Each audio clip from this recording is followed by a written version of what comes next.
ahead with our next topic. So now we're finally getting into actually talking about development, and kind of as I mentioned probably on the first day, we're going to talk about development from conception to death. So the very first thing that we really need to understand are some concepts about genetics. So that is what we are starting with today.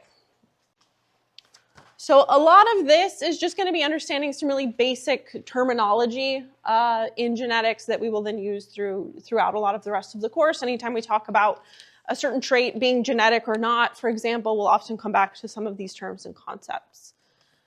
Most of you, this probably should be review from like a biology course. This might sound like a little bit of review, but it's always good to kind of reinforce some of those concepts, especially if it's been a while since you've thought about or learned some of this stuff. We'll go over some of the basic terminology. We'll also talk quite a bit about the complex relationship between genes and environment. So a lot of times, one of the questions we're interested in development is, is this behavior, is this trait determined by genes or by the environment? And the answer almost always is going to be it's both of those, and it's really a complex interaction of the way that the genes and environment both impact a lot of our different behaviors and traits. Okay, so to start, let's talk a little bit about how you kind of end up with the genes that you currently have. This happens through a process called meiosis or meiosis. You can pronounce it either way. I'm going to say meiosis. So meiosis is the process that results in what are called gametes, and gametes are the sex cells, basically. So that would be like eggs and sperm are the two gametes that humans have, at least. And again, these gametes are formed through this process of meiosis, which is different from all the other cells in our body. So all the other cells in our body go through a process called mitosis. And when the cells in our body go through mitosis, they preserve all of the same genetic material that they had before. So we'll talk a little bit more about chromosomes in a second, but all the cells in your body, assuming you've developed normally, have 46 chromosomes. So with most of the other cells in your body, they divide, but they preserve all 46 of those chromosomes when they do that. Your gametes, however, are different. So gametes undergo meiosis, where they have basically like a secondary splitting that they undergo. So they split once, where you've got all 46 chromosomes, but then they split again, so that every single sperm or egg that is in your body is only going to have 23 of those 46 chromosomes. And so that results, in a sperm with 23, an egg with 23. Then whenever conception happens, which we're not going to talk too much about conception today, there's a video on prenatal development that you all will be watching online that will go over conception and those concepts. But during conception, the sperm and the egg join, and so then you get back to that full set of 46 chromosomes, right? You've got 23 from the sperm, 23 from the egg. They combine to give you an embryo that is going to have the full set of 46 chromosomes. What else? So the other thing I'll say about this meiosis concept, whenever this is happening, all the individual sperms are being created, all the individual eggs are being created.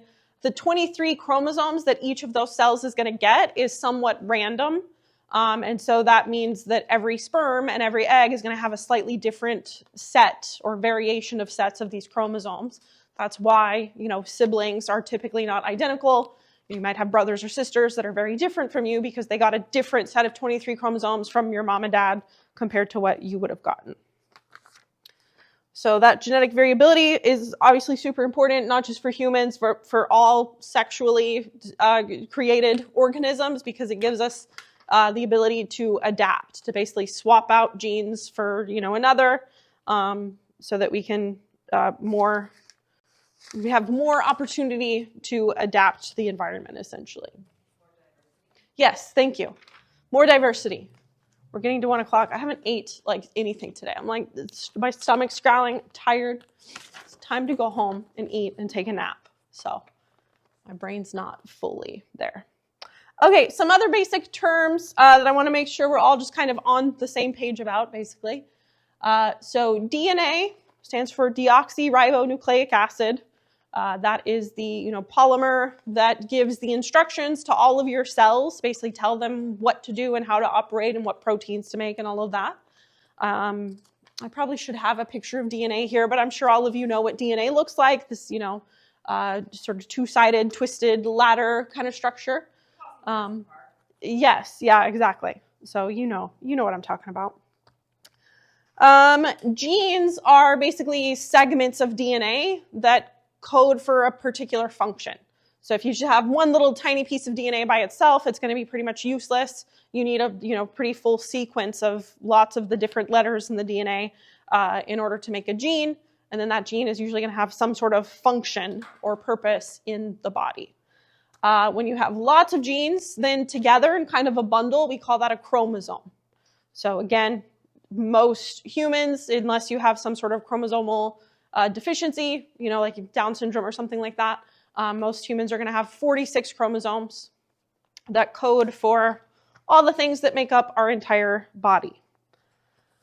So yeah, just to restate that super short, DNA makes up genes, genes make up chromosomes, right? Another thing to know the difference is between genotypes and phenotypes. So genotype refers to the actual gene that you have. Phenotype refers to what you express.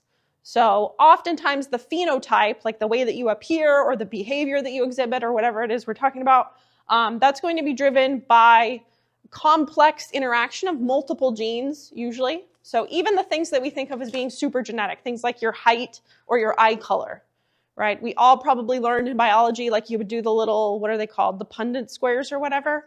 Yeah, where you like figure out, okay, if you've got someone with brown, a brown allele and a blue allele or whatever, and you figure out which eye color you're going to get based on that. That is a massive oversimplification. It's not like there's really just one gene that codes for even your eye color. It comes from a complex interaction of lots of different genes working together. And then also, especially the stuff we'll talk about in this class, is obviously going to be hugely affected by your environment and all kinds of other contextual things. So genotype does not always equal phenotype. Sometimes what you express is going to be different from what you might expect if you were just to look at the gene sequence by itself. So we'll come back to that. We'll talk about different ways that genes and environment and other things sort of interact together to create the phenotype that you actually observe. All right, I kind of got ahead of myself because here I talk about alleles and all of that. So another concept to understand with genes is the idea of dominance and recessive genes. So again, you're getting a set of chromosomes from your mom and a set of chromosomes from your dad, but those chromosomes are all coding for the same thing, right? Like you get a gene for eye color from your mom, a gene for eye color from your dad, etc. And so what determines what's actually expressed, part of it is this idea of dominance. So certain genes are dominant over others. Again, the classic example, typically brown eyes is going to be dominant over blue eyes or green eyes. So if you get one gene for brown eyes and one gene for blue eyes, you're going to actually express brown eyes, even though you have that blue-eyed gene. Because it's recessive, it's not expressed. Sometimes those dominant or recessive genes can be specifically linked to what are called sex chromosomes. So in general, this is not always true, but in general, someone who has an XX chromosome is going to be born at least genetically female. Someone who has an XY chromosome is going to be born genetically male. All of the other chromosomes, so that XX and XY, that would be one of the, or I guess 2 of the 46 that I've said we have, right? We have 46 chromosomes. XX or XY is 2 of those, like a pair. So there's 23 pairs, right?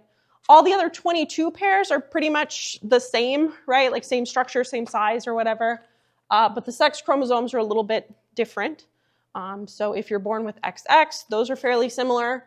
But XY, basically the Y is like a shortened version of the sex chromosome, so it looks a little bit different. And if you have something that's dominant, a dominant gene, that's on the X chromosome, that has some interesting or important implications for all kinds of stuff. So one example of this is that males typically are much more likely to be colorblind than females. And that is because the gene that's mutated that causes colorblindness is an X-linked gene. So what can happen if you have someone who's born with 2 X chromosomes and they have one of those is mutated for colorblindness?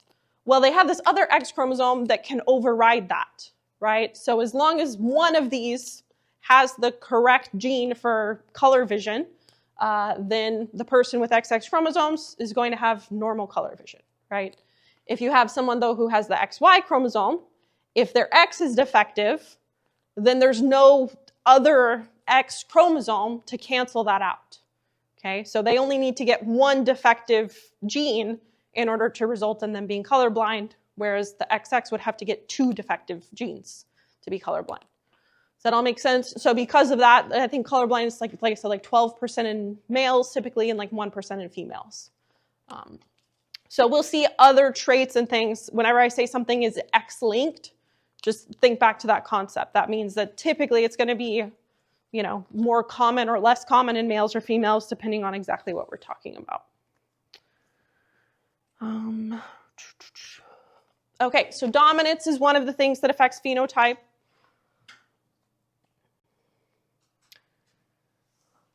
Another concept that's very important for a lot of the research that we talk about in this class is the idea of twins.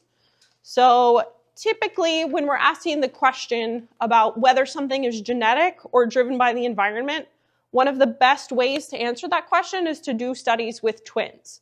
So there's a specific set of studies I'll often refer to. I think it's the Minnesota twin study or something is what it's called. So this was a study that was longitudinal, went on for several decades in Minnesota with a huge number of participants of twins. Some of those twins were raised in the same household, but some of them were separated at birth.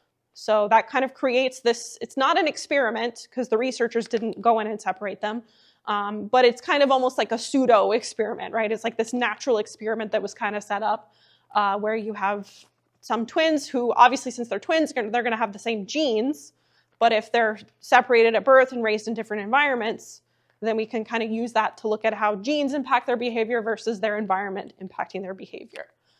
So in those cases, when I talk about those kinds of twin studies and I say the word twin, I'm referring specifically to identical twins. So identical twins are also sometimes called monozygotic twins. They're identical in the sense that all their genes are exactly the same. So essentially the way that you end up with identical twins is you have one sperm that fertilizes one egg during conception, but then something happens where that egg splits into two separate cells basically, and then those cells develop into two separate embryos, but they have the exact same genetic code and material.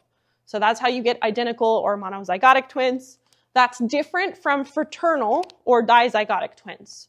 So fraternal twins, they're basically the same as any other siblings. It's just that they happen to be conceived and, at the same time. So fraternal twins happen whenever the woman releases two eggs instead of one, and both of those eggs get fertilized by two different sperm, right? So you have two totally separate eggs, two totally different sperm that develop completely separately. So they would be genetically just as similar as any other siblings. So again, when I talk about twin studies, I'm specifically talking about identical twins as being like the ones that we're comparing.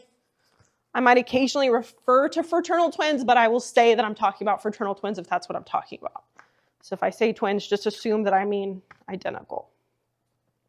And again, that will become really important because we will often talk about those twin studies to discuss concepts about something either being genetic or driven by environments, which again, it's always both anyways. It's more a matter of like how much are the genes impacting, how much is the environment impacting, etc. No, it's at the same time. So a fraternal twin, like the babies develop and are born at the same time, but they have two totally different sets of genetics, just like normal siblings do. Yeah, that's for fraternal twins.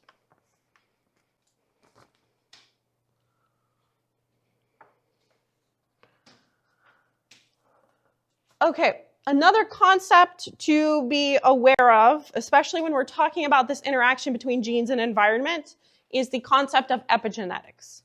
So oftentimes the kind of oversimplified debate that ends up happening is like, let's say intelligence, for example. You could ask the question, how much is intelligence determined by your genes versus your environment? And we could do all kinds of studies to try to answer that question or whatever. Again, it's going to be both. Genes or an environment are both going to play a role in your level of intelligence. But kind of another factor contributing to all this is the idea of epigenetics. So most of us probably tend to think that when you're born, you've got your set of genes and that's what you've got and that's how it's going to be for the rest of your life, basically. But epigenetics is the study of how the environment can actually change and alter the genes that you have. And there's all kinds of ways that this can happen. This happens actually all the time in ways that you probably are aware of. So something like cancer, for example, is almost always caused by something changing the genes in our cells to make them reproduce more than they actually should, right? So typically you get, like skin cancer, for example, because you're exposed to ultraviolet light. That ultraviolet light damages the nucleus of your cells to where now the genes are altered in some way. So that's kind of a version of epigenetics. Yeah. Epigenetics is like one of my weird favorite subjects. Yes, yeah. It's so fascinating. It is, yeah. It's really crazy interesting, especially when you start digging into all the implications of it. Yeah, so things that affect yourself. Yes, yeah. That makes me different than my parents and my grandparents. Yeah, yes, definitely. So typically epigenetics is caused by some sort of exposure to stress or trauma or pollutions or toxins of some kind or, ultraviolet light, things like that interact with our genes in some way. So Tira was just talking about generational trauma a second ago, and this totally fits with this. So kind of one of the interesting things to think about with epigenetics is if I were currently pregnant with a girl, very early on in the pregnancy, that girl will have developed all of the eggs that she's going to have for the rest of her life. So I would kind of contain multiple generations within my body if I were pregnant with a girl. I would have the girl that would be my daughter, and then inside of her would be the eggs that would eventually become my grandchildren, right? So if something were to happen to me while I was pregnant, in that case, it could potentially affect her gametes, her eggs. So if I, smoked or drank lots of alcohol or did drugs, or if I was exposed to pollutants, or even if I had a lot of stress or trauma during that pregnancy, then not only is that going to affect me, it's also going to affect the child inside my body, and then it's also going to affect the gametes, the eggs inside of her, which then would affect my grandchildren, right? In very direct physical ways, it would alter their genes through epigenetics. So epigenetics can take place over multiple generations and cause all kinds of issues that, are related to what you were saying. Okay, so all of this is to say that interaction between genes and environment is probably even more complex than you maybe realize it is. So not only do genes and environment interact to affect certain things like intelligence or whatever we want to talk about, but also the environment is affecting the genes. So it's this added layer of interaction and complexity that we always got to be thinking about when we're having these discussions about whether something is driven by genetics or environment or both, and to which extent, and all of that. So.